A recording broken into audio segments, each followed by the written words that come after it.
Hello everyone, good morning and welcome to Morning Verses with Mike. I hope your day has started off great so far.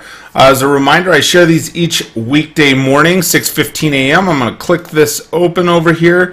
For those of you that are watching live, thank you so much. I appreciate you. If you're watching later on, that's fantastic. I know most people will watch later than live. Patrick, I see you this morning. Been a couple days, man. Hope everything is going great for you. So as I start off this morning, I'm going to be sharing, as with every morning, I'm sharing from Every Man's Bible. It's a New Living Translation version. Patrick says, hey, man. That doesn't surprise me. I love how you roll, dude.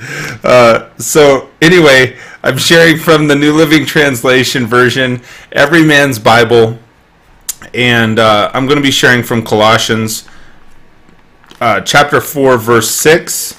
I just had to think for a minute here. It's still early. It's early for me, depending on what time it is for where you're at. So Colossians, one of the reasons I like the New Living Translation version and this particular Bible is it has some extra verbiage, it has some extra study points in it here and such. So this talks about the masculine perspective, okay, the male perspective specifically, hence Every Man's Bible.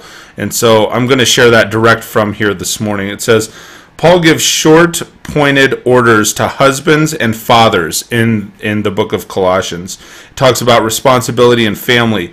We're to love our wives and not treat them harshly, and we're to not aggravate our children so they won't become discouraged. The bottom line, what we do affects those closest to us. And I think that is a theme that can be carried, whether it's a masculine perspective, a feminine perspective, a human perspective, right? What we do affects those people closest to us. We need to take responsibility for our actions and also the effects of those actions.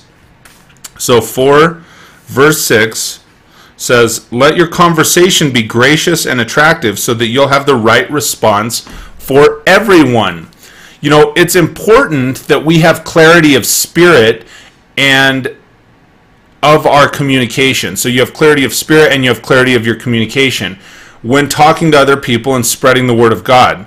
And actually, I think that's applicable to everything. It's important that you have clarity of communication when speaking, right? Especially then when spreading the word of God. Knowledge is not the only requirement. Like, it's not the only thing.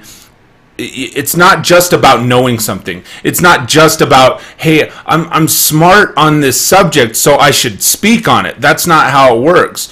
You have to, in order to give a truly Christian answer, in order to give a quality answer to a person has to present proper knowledge, proper words, and with proper attitude, right? We have to take an appropriate and proper approach so that your words, your thoughts, and your heart are all congruent, right? They're all in alignment with one another when sharing with somebody else. When all of that falls into place, when everything falls into place and what you are saying, well, I guess maybe not in that order, what you're thinking becomes what you're saying, and is getting out what is truly in your heart. When all of those things are in alignment, when they're all congruent, that is when it makes it correct for anyone and everyone to hear.